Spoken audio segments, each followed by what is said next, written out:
We're back again, the DWA Interns. I'm Amy Kemp, and I'm a junior at Virginia Tech. This is Ben. He is also at Virginia Tech, but he's a senior. And this is Charlie, and he goes to the University of Virginia. Today, our topic is savings. We want to talk about the importance of savings for people our age.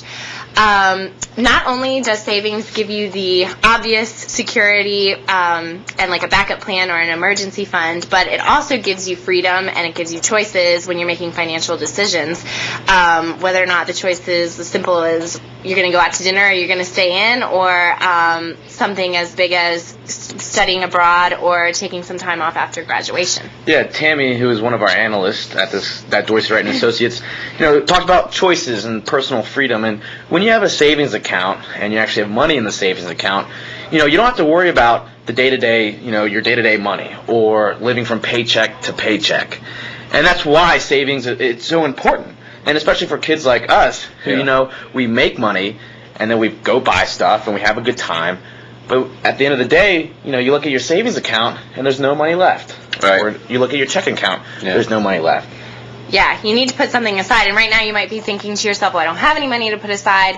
But I crunched a few numbers on math.com, which offers some really cool calculators that you can use. I use myself as an example. So let's say I can scrounge up $100 that I can put away in a savings account. Now, I am an avid Starbucks goer. I go like 2, 3, maybe more times a week. So let's say I cut back on one of those visits, just like somebody out there may be cutting back on one drink at the bar or something like that. And let's say you can save $5 a week, and that adds up over the month to about $20. So if you can add every month $20 to the already $100 that's in the savings account, and the percent yield is like 1%, which is probably a little bit higher than you get on just a normal savings account, but lower than something with like a money market account. Right. And you save for 4 years, or the whole 4 years you're in college, you can end up with $1,085, which is a good sum of cash to graduate and have to use however you'd like, or to continue to save. And what's great about that statistic is it's in the short term. Yeah. Right. When you're thinking about saving, you got to think about the short term. Investing is for the long term. Mm-hmm. And especially for college students, the millennials, we can't really invest yet.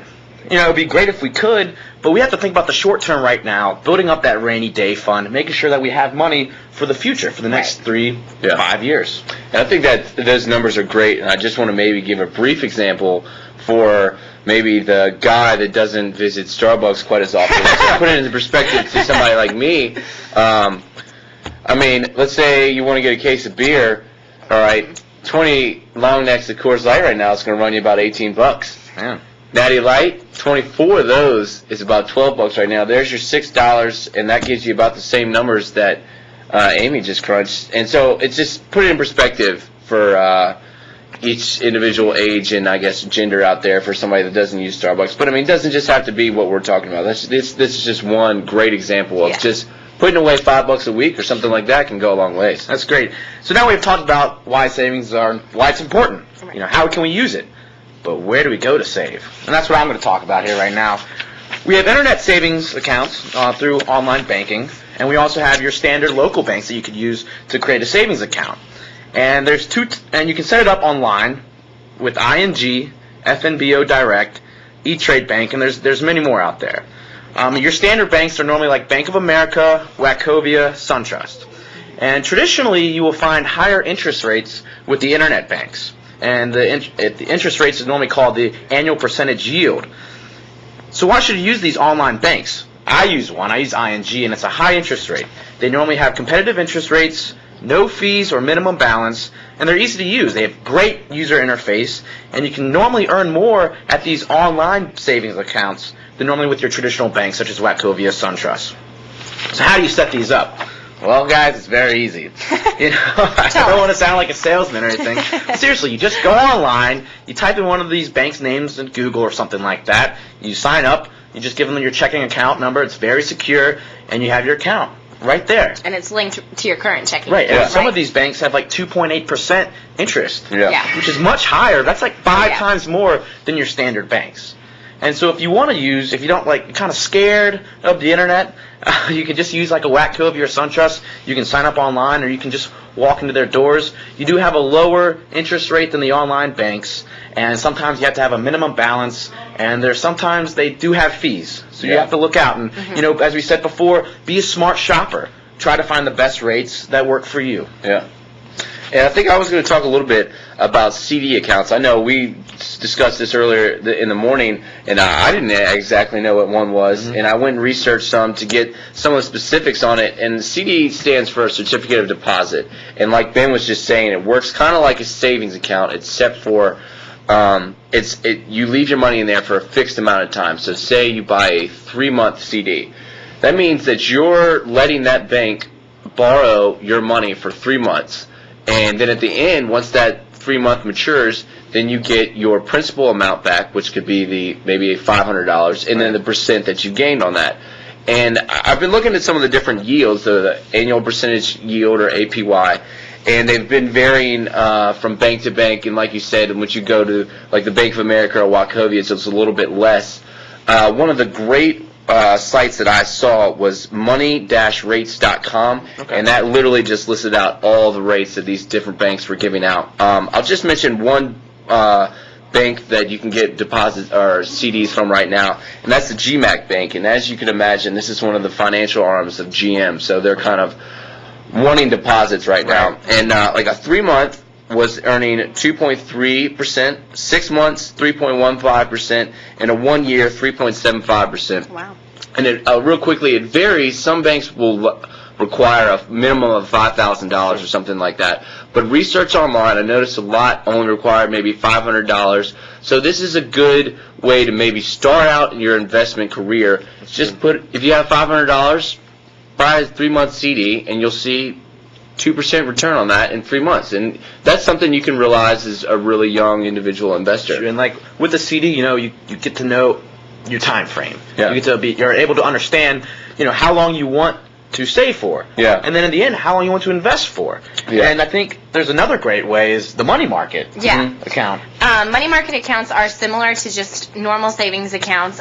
They differ in 2 major ways. I think that the money market account, sometimes they have a higher minimum balance in order to start the account.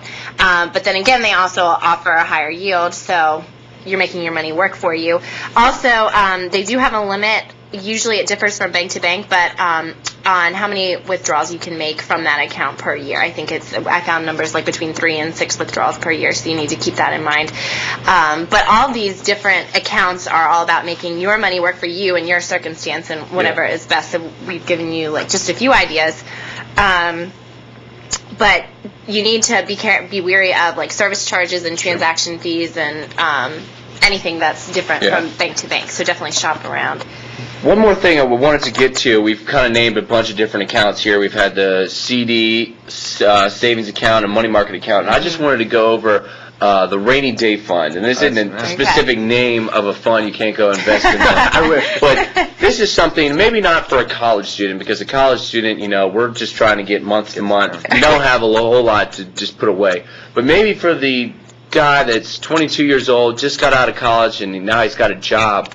Today's job market, as I know and he knows, is we're searching for jobs. So if you have one, let us know. But it's not the most secure job market out there right now. So a rainy day fund is really important in establishing and maybe setting it up and starting to put money away and money aside. And maybe one of the best ways to start that process is realizing what you really need to live on from week to week to cover the bare minimum expenses, just in case something happens and you happen to lose your job or something like that. You've set some money away so that for maybe plan ahead for a month or two that you're okay, and that you don't have to go into a whole lot of debt just to get from month to month until you get another job. But that's something that I think that really the older generation needs to be worried about, the post-college generation. And that rainy day fund that gives you the freedom and the security that you normally wouldn't have if you didn't have a savings account. Yeah. Right, and it's a little bit of reassurance, too, to know that, okay, if something does happen, I'm okay for a little while, and life's not over, and I don't have to build a whole lot of credit card debt like we went over the other day. It's gaining control of your personal finance. Yep. Mm-hmm. Once you succeed in that, as I said in our first video, it's just endless opportunities. Yeah. The door's open. Yeah, I think that pretty much wraps it up. So if you can, start saving, and you'll be happy you did. You'll have more choices in the future. DorseyWright.com. And email us at dwainterns@dorseyright.com, and also check out our blog at dwinterns.blogspot.com.